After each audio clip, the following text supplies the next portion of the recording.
ஆறுமுகம் அருளிடும் அனுதினமும் ஏறுமுகம். ஓம் சரவணபவ.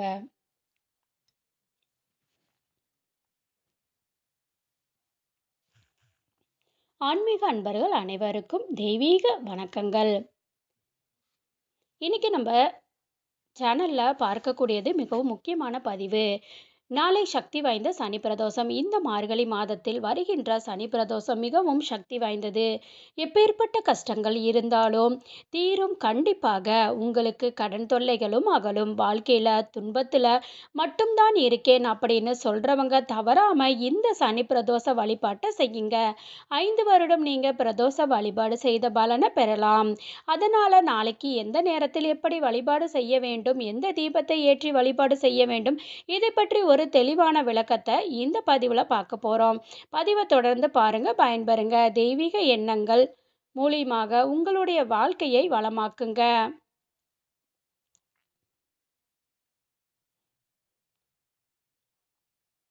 பொதுவாகவே பிரதோஷ வழிபாடு அப்படின்னாலே நம்ம சிவபெருமானுக்கு மிகவும் ஒரு அற்புதமான ஒரு நாள்னு சொல்லவே.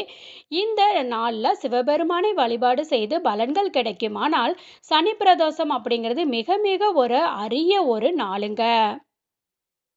அற்புதமான ஒரு நாள். இந்த நாளில் நம்ம சிவபெருமான கோவிலுக்கு போயிட்டு வந்தாலே 5 வருடங்கள் தினமும் நம்ம சிவன் கோயிலுக்கு போயிட்டு வந்த புண்ணியங்களை நமக்கு பெற்றுத்தரும். இதோட சேர்த்து சகல சௌபாக்கியங்களையும் ஏற்படுத்தும். அது என்னன்னு பார்க்கலாம். சிவனை வணங்குறதுக்கு உகந்த விரதங்களில் முக்கியமான சனி பிரதோஷம் அப்படின்னு சொல்லலாம். பிரதோஷ நாளன்று விரதம் இருந்து சிவனை வழிபாடு செய்தால் மலை அளவு கஷ்டம் இருந்தாலும் கடுகளவு சிறிய பிரச்சனையாக மாறி காணாமல் போய்விடும்.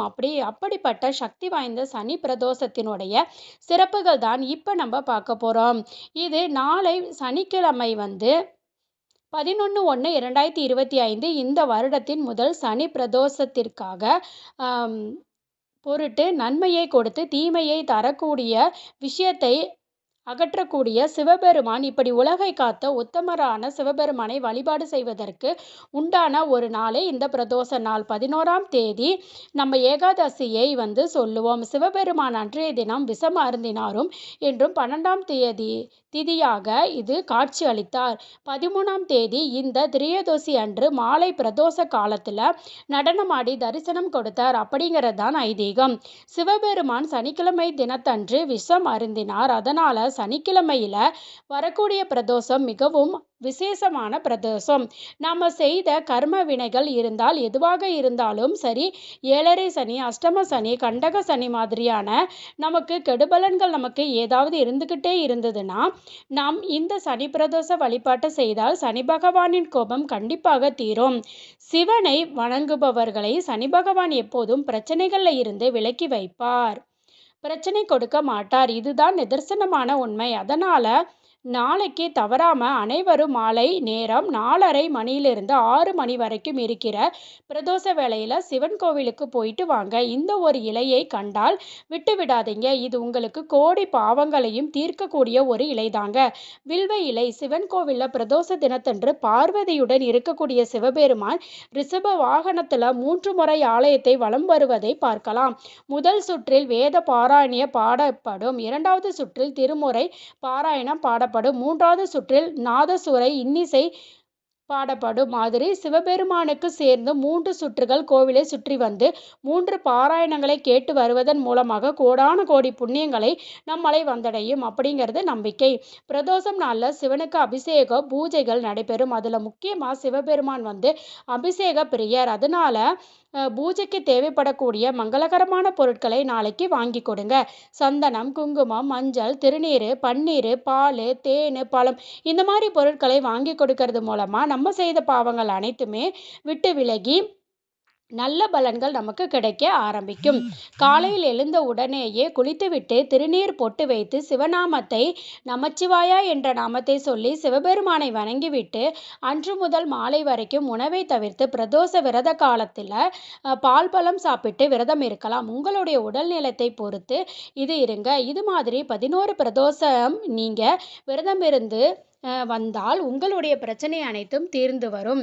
வாழ்க்கை நல்லதாக கிடைக்கும். பிரதோஷ நாள் அப்படிங்கிறது பூஜைகள் அனைத்தும் ஆரம்பம் முதல் இன்று வரைக்குமே கண்குளிராக பார்க்க நாளைக்கு 2 நல்லெண்ணெய் தீப சிவன் கோவிலில் ஏற்றிக்கொண்டு வர வேண்டும். எந்த மாதிரி சனீஸ்வர பகவானுக்கு நல்லெண்ணெய் ஊற்றி சிறிதளவு கருப்பு எள்ளு அதில் போட்டு சிவப்பு திரி போட்டு தீபம் ஏற்றுங்க. உங்களுக்கு கஷ்டங்கள் எந்த ஒரு துன்பங்களில் நீங்கள் கஷ்டப்பட்டுக்கிட்டு இருந்தாலும் இந்த 2 தீப வழிபாட்டை நாளைக்கு தவறாமல் பண்ணுங்க. ஒரே ஒரு இலை வில்வ இலை உங்களுக்கு தலையெழுத்தை மாற்றுங்க. சக்தி கொண்டது. அப்படியாகப்பட்ட சக்தி பொருந்திய இந்த வில்வ இலையை கோயிலுக்கு வாங்கி கொண்டு வீட்டிற்கும் வாங்கிட்டு வாங்க. 3 இலையை சேர்ந்த மாதிரி இருக்கக்கூடிய இந்த மாதிரி இலையை வந்து ஒரே இலையெல்லாம் இருக்கிறது நீங்கள் வைத்து பூஜை செய்யக்கூடாது.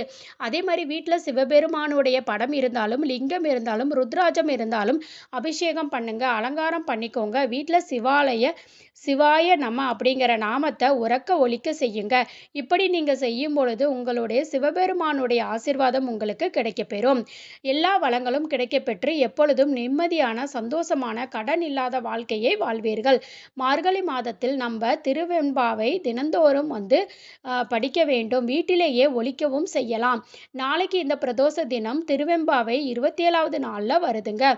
அனைவரும் தவறாமல் இந்த வழிபாடு கடைபிடித்து சிவபெருமானுடைய ஆசீர்வாதத்தை பெற வேண்டும்.